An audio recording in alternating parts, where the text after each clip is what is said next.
Hello everybody, it's the old bear from the old bear's den of Bigfoot. I know it's been a while since we brought a video out, so we decided today to take you out and do a little scenery video with you. And yeah, I gotta put a seatbelt on, jeez, or that beeping will be driving us all crazy here shortly. So anyway, I want to bring to you a story that happened to me quite a long time ago. It's been over a 20-year period. 20 years or more that it happened. I was right at 30 or 31 or something like that. And I got a phone call from a family that lives in Boone County, West Virginia. That's as close as I'm going to give it to you. I'm not going to give you the town, but I'm going to tell you this much about where the town was at. It's a 3-letter town. And that's all I'm going to give you on that. Sorry guys, just want to make sure that, you know, if by chance this creature's still there, that nobody will go up there and end up getting harmed.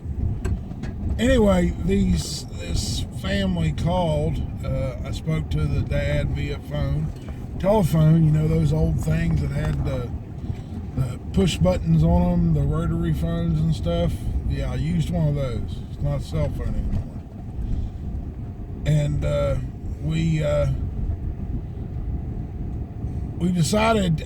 he decided to call me because I guess, you know, somebody had told him about what I used to do. Because today I try not to have to go out and do a intervention for human beings when it comes to cryptids. But they contacted me, and when they contacted me, I went and drove to Boone County to where they lived. They gave me their address. I knew where they were at, pretty much where they were at. But anyway, I drove there on a early Saturday morning. I got there probably around 7 a.m. or 8 a.m. and I had a buddy with me that I trusted completely. He always had my back no matter what it was, and we went there to look for signs of Bigfoot and to see if we could help these people out, because this thing was coming down around their house, it had killed their dogs, 2 Labrador retrievers. There was nothing ever found of them again, and had killed their pit bull, but the pit bull they found it was kind of mangled. It was rather gruesome to look at, and it was a disgusting sight, so we'll leave it at that. After this, you know, once we got there, we took a walk through the woods. The man showed us his property lines. And the whole time we were looking, we couldn't find any Bigfoot, you know, evidence of Bigfoot. We couldn't find any tree bows, tree breaks. None of that stuff was going on. And at some point through the investigation that we were doing, we started noticing trees about 8 to 9 foot up in the air that looked like somebody had taken a axe and been banging on the side of the tree, knocking bark off and so on and so forth. And so we thought that was kind of strange. Never heard of a Bigfoot ever doing that with its fist or anything. But, we took that into account and took into account that we couldn't find any tree bows or tree breaks or X's or anything of that nature, or TP structures, or none of that stuff. We couldn't find it. And so we just kind of, we told him, we can't find anything. We haven't found anything.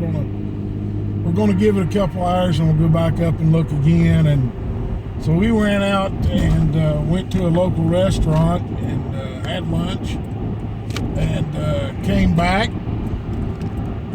and went back up on the hill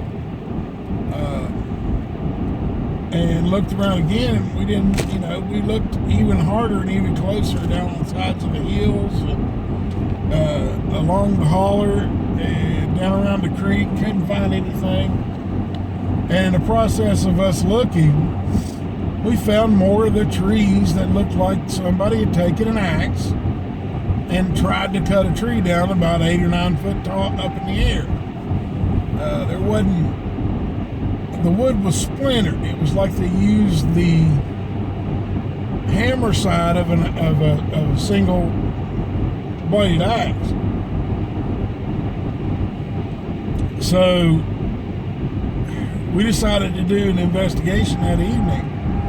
Of course, we went back down off the hill and got lights and got, my buddy had an infrared camera that at the time, one of the very first ones that came out that the public could get. They were pretty lousy.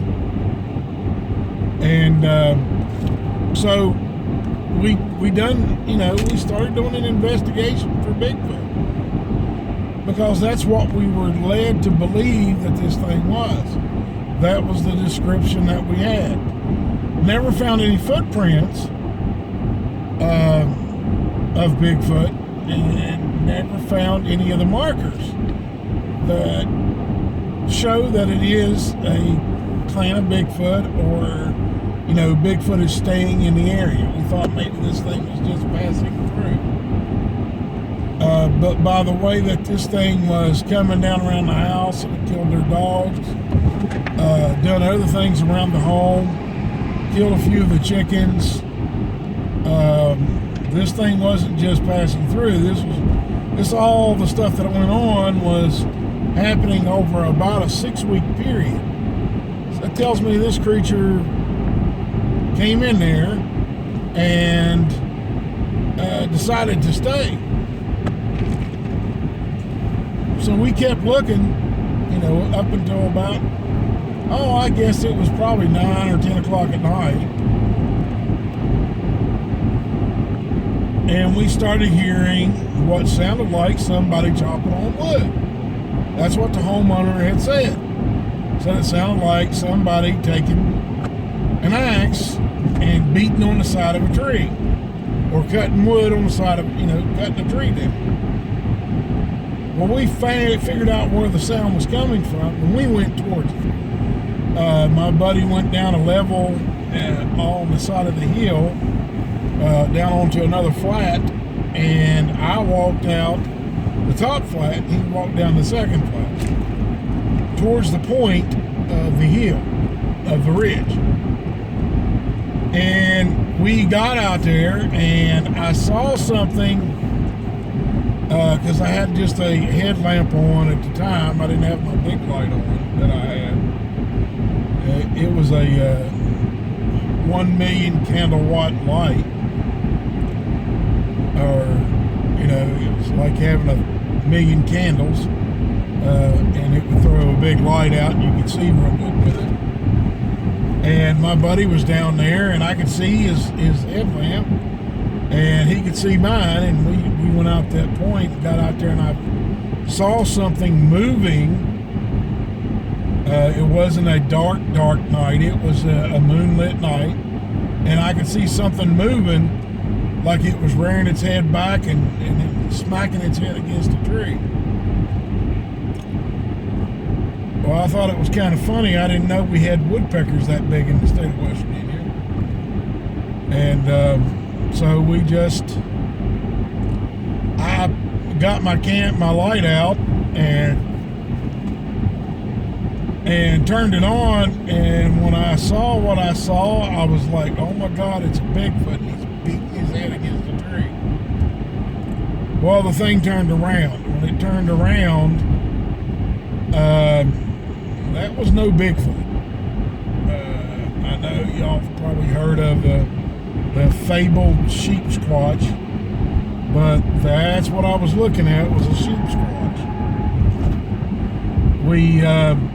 I hollered at my buddy. He came up the hill and he looked and he said, "What in the world is that?"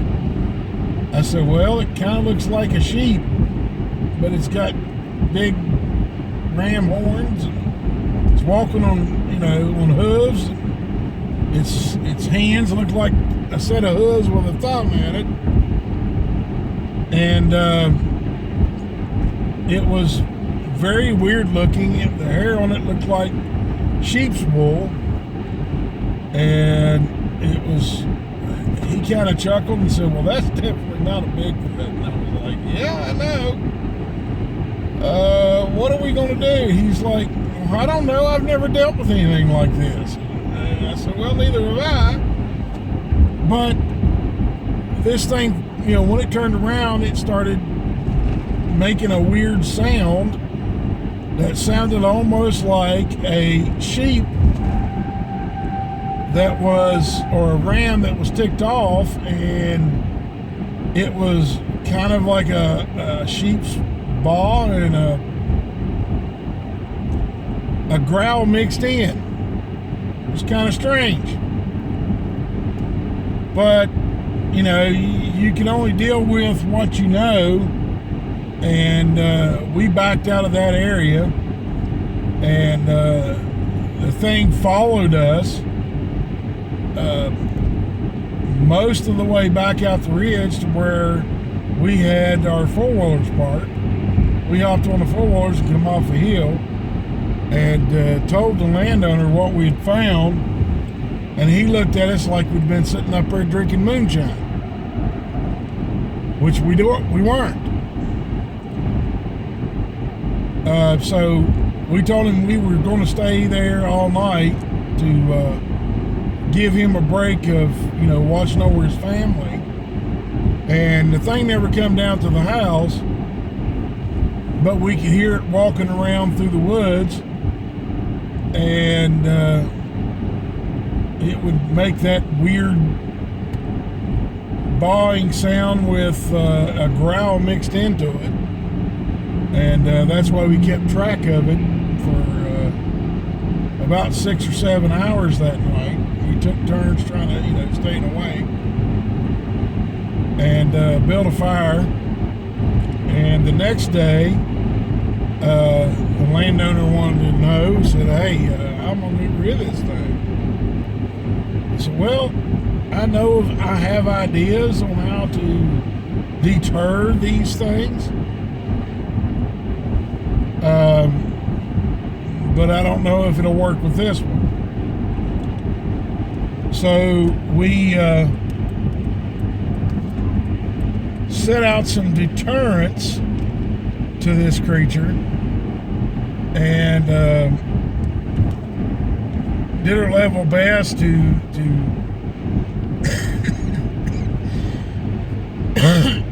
excuse me.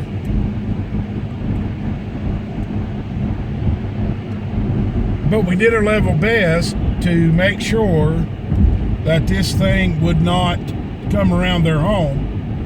And we spoke to other residents in that hollow, and they pretty much told us the same thing.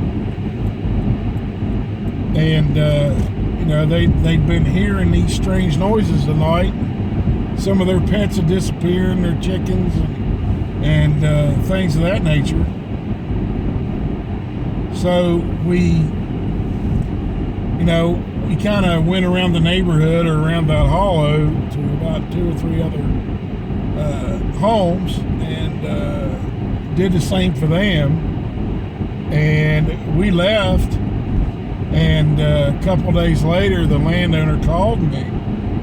I happened to be at home, and he called and told me that some of those little treats that we left for it had went off, and this thing squalled or roared or something. He couldn't describe the sound, and he said that when it done that, he got up, ran outside with his shotgun, ready to shoot this thing, thinking it was coming at the house, and it was standing out there roaring wherever it had walked into one of the deterrents, and said that he shot it a couple times in the air, and that thing took off, and he heard it running, and he never heard it stop. Some of the other neighbors heard the bang and the loud flash of light, and they heard it running past their homes on the hillside. So they dealt with that, and that was what happened to that creature. It left the area, which is a good thing. But that was my one and only encounter with what they call the sheepsquatch. I've kept tabs on that family and some of the other families that lived in a hollow, and they've never had any more trouble, and that's been over 20 years. So it's something that you don't forget, that type of interaction. And I thought it would be a good account for y'all to have. And like I said before, I apologize for not having videos out in the last 2 or 3 weeks, or not very many videos. I did one a couple weeks ago, and I had a live interview last night on with Bettina Moss, and it's on her Facebook group channel. It's a pretty good group to get into. They talk about werewolves, dogmen, and such like that. And but you have to join the group to watch the video, and it would be video number 8. And we got into quite a few things, in depth in quite a few things. So if you get a chance, go over and look at the video and leave a comment. Let her know if you like it, and if you like this one, give me a thumbs up, and let others know that I'm back fully, and we're going to have some more stories coming out. It's just with everything that was going on, I got a little bit busy, and not a little bit, but a lot busy, and stress started getting to me from trying to do the videos, and trying to get stories for all of y'all, and so I apologize. It won't happen again, and because my better half says that if it does, she's going to put a foot across my rear end, and I believe she would. So, guys, we're back, and we are going to start bringing you more videos like we were. And I hope you enjoyed this one, and we will talk to y'all on the next one. And may all of y'all be blessed, and may the Lord watch over each and every one of you. Bye-bye.